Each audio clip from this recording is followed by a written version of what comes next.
I'm going to talk about training for my mother, who's in her 70s. But I'm going to start this off with the fact that Greg Glassman, love him or hate him, made a comment about how the needs of people only vary in intensity.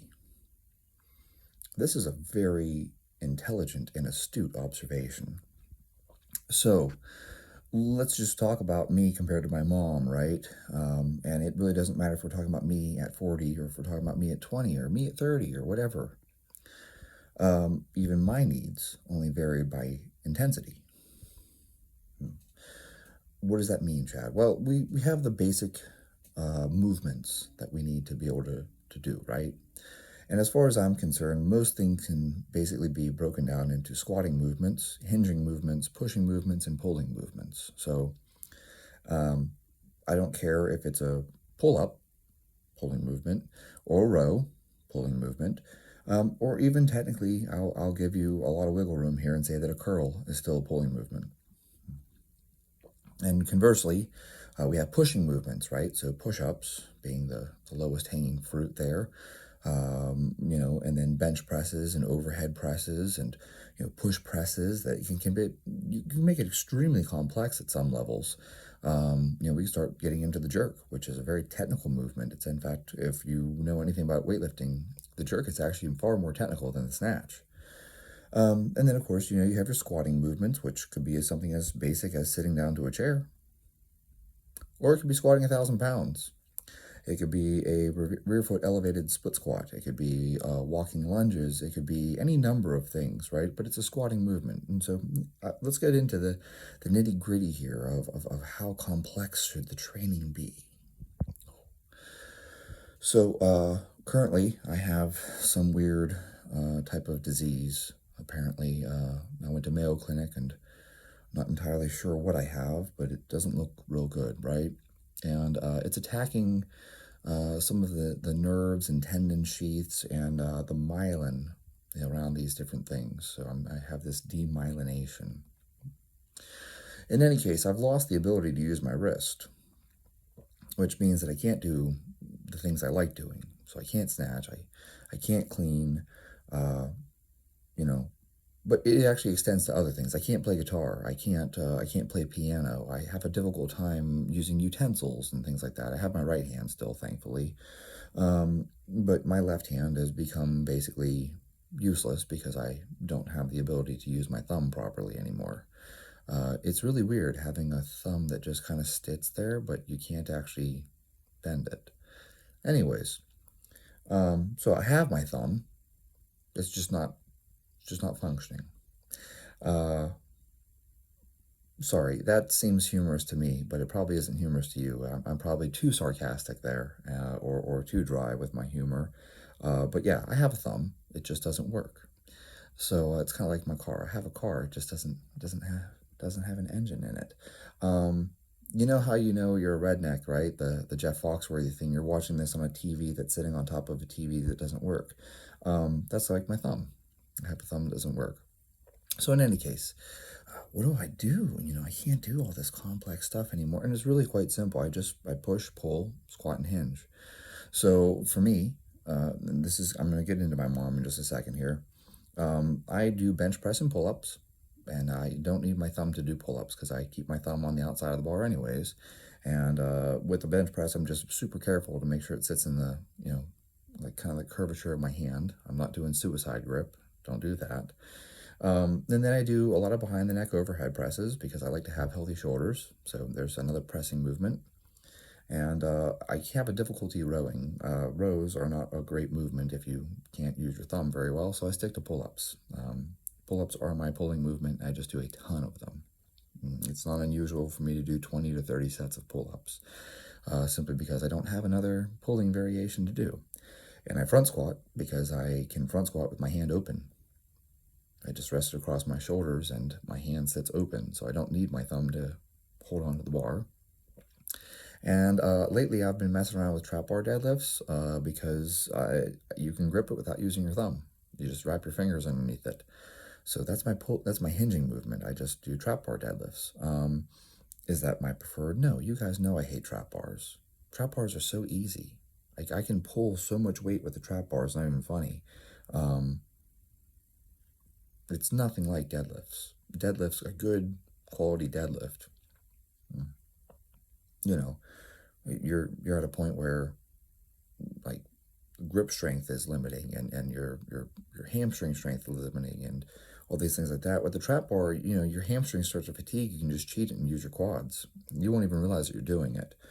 So the trap bar is just, I mean, it's not a bad movement. It's a movement. I just think it's, like, if you put things into a hierarchy, a deadlift is going to be a better movement than a trap bar deadlift. And so when I think of my hierarchy of needs or movements, I like to choose the stuff that gives you the big rocks. I would rather, bench press instead of doing, I don't know, like skull crushers.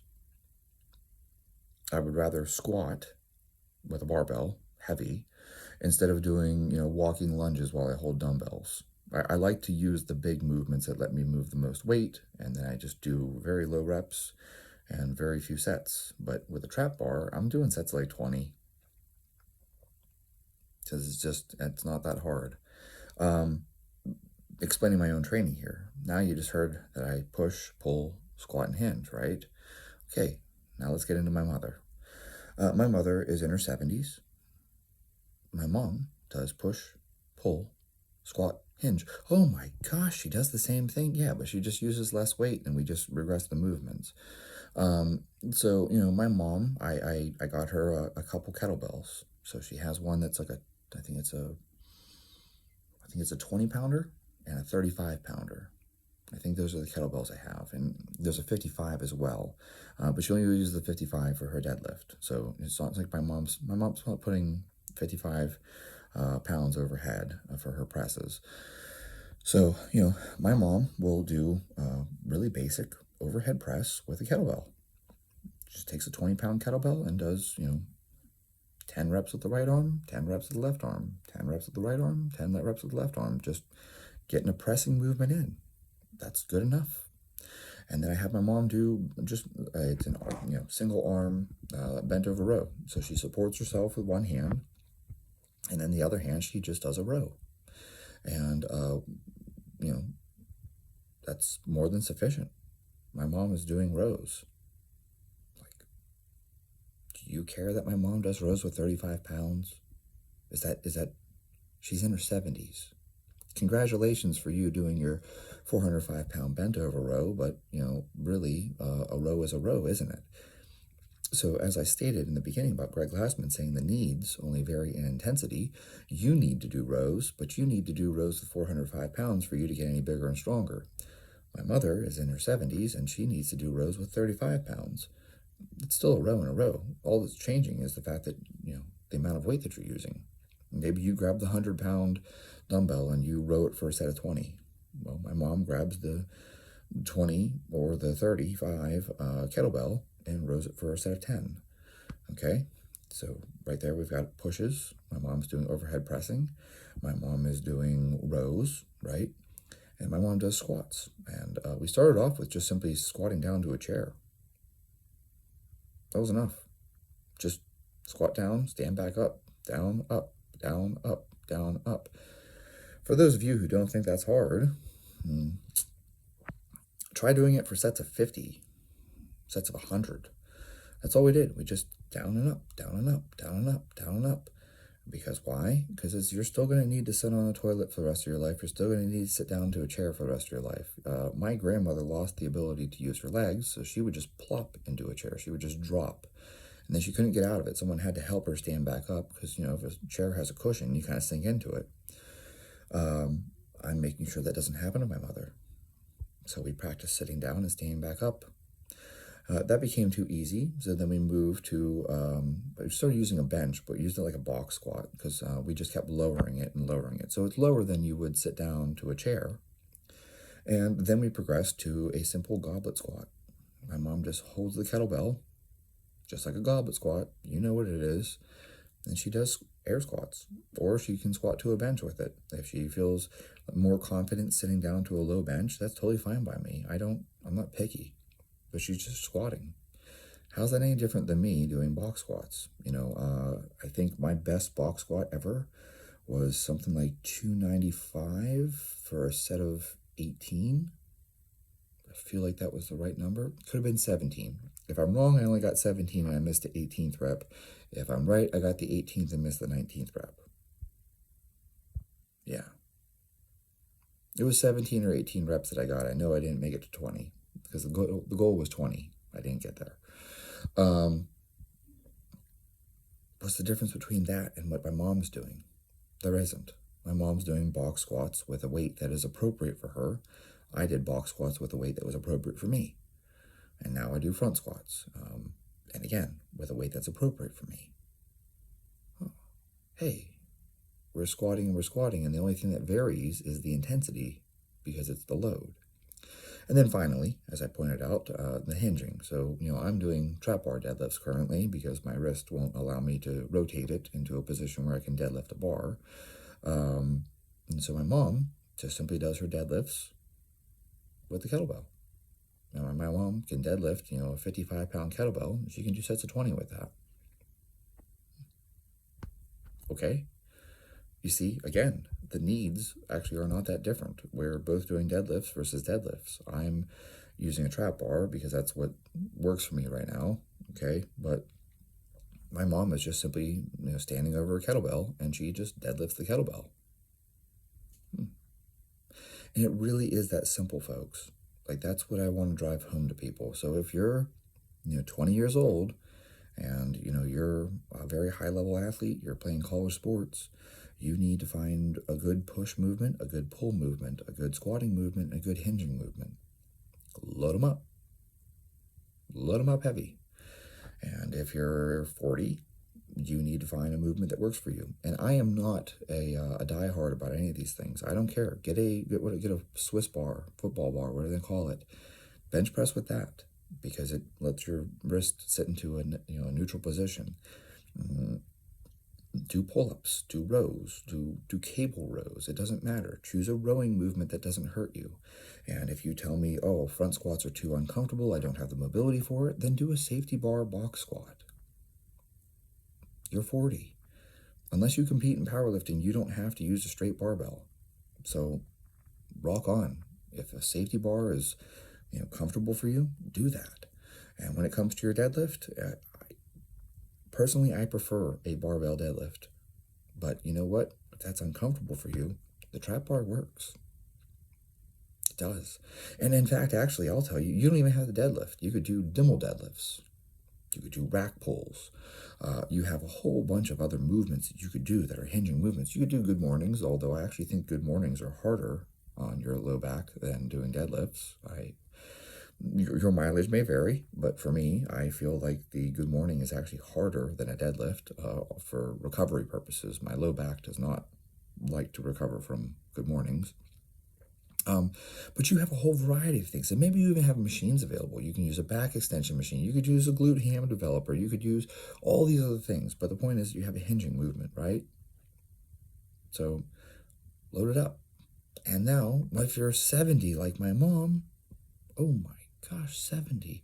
You could still press. You could still do rows, you could still do squats, and you can still do hinges. You just have to choose movements that don't cause you pain, that you can perform safely. Now, would I ask my mother to snatch? No, I would not. I wouldn't ask my mom to do overhead squats either. So, yes, whenever my wrist heals, I'll go back to doing snatches. I have to have surgery to fix my wrist, and once that's done, I fully intend to go back to doing snatches and cleans. I would never ask my mother to do snatches and cleans, but if you think about it, my mom doesn't need to do those because she can squat and hinge. But what's a snatch? It's a hinge and a squat. The order doesn't matter. It doesn't have to be squat hinge. You can hinge squat. Cleans, it's a hinge, and then you squat because you're going to catch the weight and stand it up. Hey, the basics are still the basics, and the basic needs don't change. Now, the final factor in this thing, right, is I do a lot of running. I still run, and I do a lot of sled work. I like pushing sleds and pulling sleds. Now, that would be a little too intense for my mom. I don't want my mom to be out there running the 400 meters, trying to, you know, do sub 1 minute 400-meter runs. So my mom walks. That's it. She goes for 2, sometimes 3 walks a day. And it's about 1.25 miles for her walk. And that's what she does. How's that any different? It isn't. It's my mom is walking and I'm running. The needs are the same. It's just that the intensity is what changes. So, love him or hate him, Greg Glassman was right. The needs don't change. It's the intensity that changes. And, you know, it really is that simple. And I can tell you, even for my wife, okay? My wife does presses. My wife does rows. She does face pulls. She likes doing face pulls because it makes her shoulders feel better and it makes her back feel better because she sits at a computer a lot. So, you know, she's not doing well, actually, she does pull-ups as well, but her preferred rowing movement is face pulls. She squats. She likes to do the goblet squat rather than a barbell squat. She says it's more comfortable for her. That's totally fine. And she does deadlifts. My wife is an amazing deadlifter. She's actually an amazing squatter as well. I think she squatted 195 for a set of 9. Yeah.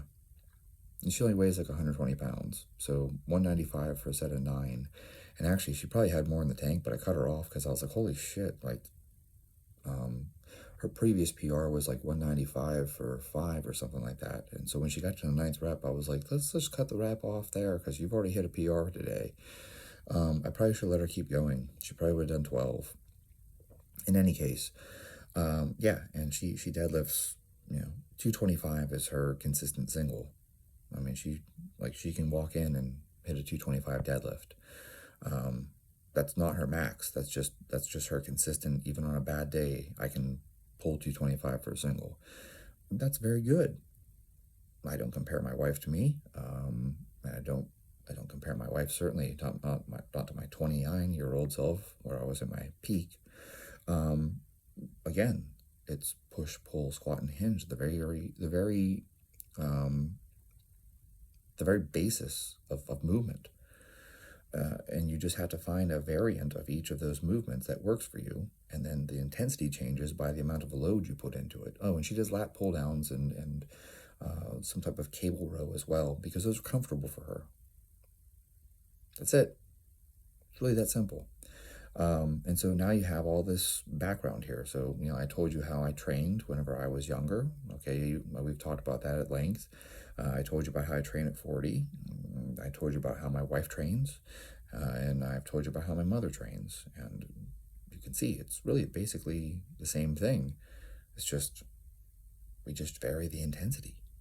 It's just you use less load or more load, and you choose a movement that's more aggressive, right? Like, I'm going to do overhead squats. And I think my best overhead squat was 275 for a set of 3. Why 275? Because I couldn't put 285 overhead. So I don't know what my top overhead squat is in terms of singles because I can't get it overhead. That sucks. In any case, that's my best overhead squat. Does my mom need to do that? No. My mom can do goblet squats. You see the variance? It's that simple. And it's a squatting movement versus a squatting movement. You choose the one that you can load, and you choose the one you can load safely, and then you just hammer that movement. And I really do think that this is superior to using machines. If you want my opinion on, you know, your life and modalities and, you know, how do you plan on aging? I think it's more important for you to be able to squat, especially if I don't care, a box squat is fine. Choose a 15-inch box and make it a 15-inch box for the rest of your life. It'll always be a 15-inch box. And you know what? A 15-inch box is lower than any chair or toilet you're going to sit down to. So now for the rest of your life, you're going to be able to sit down to a toilet and get back up without help. See how simple that is? I think about these things all the time now. The older I get, the more I'm like, how do I make sure I'm still able to do this when I'm 60? Okay? Anyways, I hope that this is helpful. I hope this is... food's the same, by the way. Let's make a quick analogy here. Food is no different. I eat over 4,000 calories a day. My mom doesn't eat 4,000 calories a day, but we eat the same foods. It's Greek yogurt, eggs, beef, chicken, rice, sweet potatoes, broccoli, cauliflower, asparagus, whatever, carrots. We're eating the same foods. It's just I eat more of it. The needs don't change. It's the change in intensity, right? The change in volume. That's it. So you guys have it. I hope that was super simple. I hope it's easy to follow. I hope it's helpful.